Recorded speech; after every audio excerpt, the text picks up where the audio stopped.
எதிர்க்கட்சித் தலைவர் வி.டி. சதீஷன் நடத்தக்கூடிய மலையோர போராட்ட அறிவிப்பு பயணம் அடுத்த மாதம் 1ஆம் தேதி மாவட்டத்தில் வரும் என்று Idukki M P advocate Dean Kuriakose മലയോര പ്രക്ഷോഭ യാത്ര ഫെബ്രുവരി മാസം 1ആം തീയതി ഇടുക്കി ജില്ലയിൽ പ്രവേശിക്കുകയാണ്. അടിമാലിയിലാണ് ആദ്യത്തെ സ്വീകരണ പോയിന്റ്. രാവിലെ 10 മണിക്ക്. നമുക്കറിയാം, ദേവികുളം ഉൾപ്പെടെയുള്ള ഈ പ്രദേശത്ത് ഇടതുപക്ഷ ഗവൺമെൻറ് അധികാരത്തിൽ വന്ന 2016 മുതൽ ഇന്ന് വരെ യാതൊരു ആശ്വാസകരമായ നടപടി ഉണ്ടായിട്ടില്ല എന്ന് മാത്രമല്ല, ജനങ്ങളെ ഉപദ്രവിക്കുന്ന നയസമീപനമാണ് ഉണ്ടായിട്ടുള്ളത്. അപ്പോൾ കാട്ടാന ശല്യവും വന്യമൃഗ വിഷയവും നാൾക്ക് നാൾ വർദ്ധിച്ചു വരിക.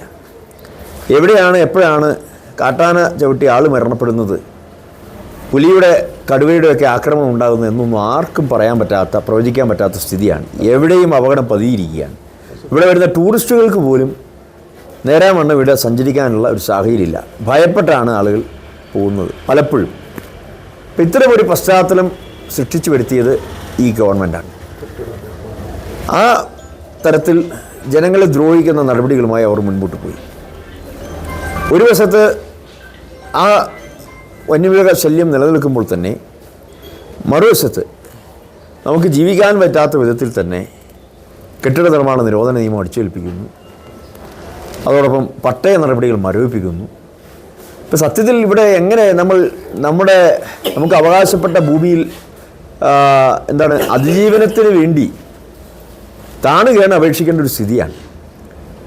പട്ടയ നടപടികളുമായി ബന്ധപ്പെട്ട് ഏതെങ്കിലും തരത്തിൽ ആശ്വാസകരമായ ഒരു സ്ഥിതി ഉണ്ടാകും എന്നുള്ളൊരു ഘട്ടത്തിലാണ് ബഹുമാനപ്പെട്ട ഹൈക്കോടതിയും അതോടൊപ്പം തന്നെ സുപ്രീം കോടതിയിൽ നിന്നും തിരിച്ചടി ഉണ്ടാകും. അത് ഈ ഗവൺമെൻറ്റിൻ്റെ പാളിച്ചയാണ്.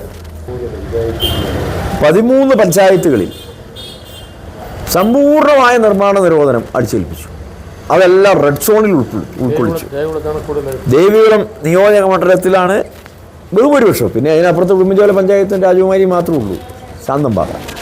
അപ്പോൾ ഇത് അങ്ങേയറ്റം പ്രതിഷേധകരമായ ഒരു സാഹചര്യം ക്ഷണിച്ചു വരുത്തിയതാണ്.